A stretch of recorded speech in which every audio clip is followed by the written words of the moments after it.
வாழ்த்தி மகிழும். அகத்தவம் ஆண்டின் ஒரு நாளும் ஏப்ரல் 6ஆம் தேதி ஜேம்ஸ் அலன் அவர்கள் புக் ஆஃப் மெடிடேஷன் என்ற அந்த நூலில் என்ன பதிந்துள்ளார் என்பதை முதலில் தமிழ் மொழியில் காணோம். ஒரு சொல்லில் கூற வேண்டுமென்றால் தொண்டுள்ளம் என்று ஏப்ரல் 6ஆம் தேதி பதிவினை கூறலாம்.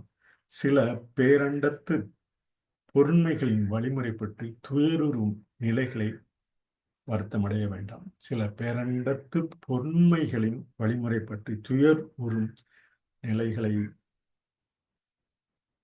வருத்தமடைய வேண்டாம்.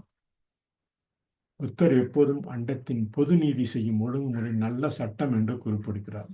மேலும் அது நல்லதை தவிர வேறு எதையும் நினைத்தால் அது சரியாக உணரப்படாது. ஏனெனில் அதில் தீமை மற்றும் இரக்கமற்ற தன்மையாக இருக்க முடியாது.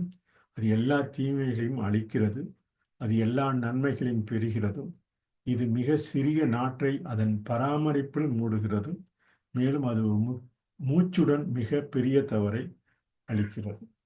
அதை உணர்வது பேரின்பம். அதாவது பொதுநீதி உணர்ந்து அறிந்தவர்கள் நிம்மதியாக இருக்கிறார்கள். அவர்கள் எப்போதும் மகிழ்ச்சியாக இருக்கிறார்கள்.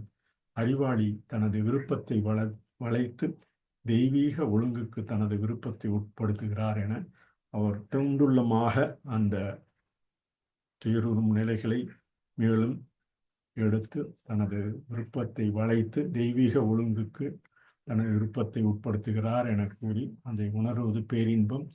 அதை உணர்ந்து அறிந்தவர்கள் நிம்மதியாக இருக்கிறார்கள். அவர்கள் எப்போதும் மகிழ்ச்சியாக இருக்கிறார்கள் என பதிந்து அவர் பதித்த ஆங்கில பதிவினை ஏப்ரல் 6ஆம் தேதி பதிவினை காண்போம். We can say it in acrostic in single word: desire. Direct effort systematically into regular existence.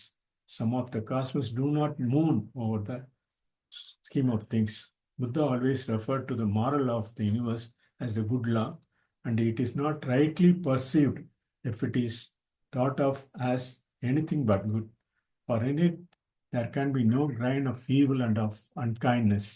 It destroys all evil, perceives all good, it enfolds the tiniest seedling in its care, and it destroys most colossal wrong with a breath. And it destroys the most colossal wrong with a breath. To perceive it is the beautiful bliss, and they who perceive and know it are at peace. They are glad for evermore. Wise man bends his will and subject his desire to the divine order. What he says on April 6th, James Allen, what he says on April 6th.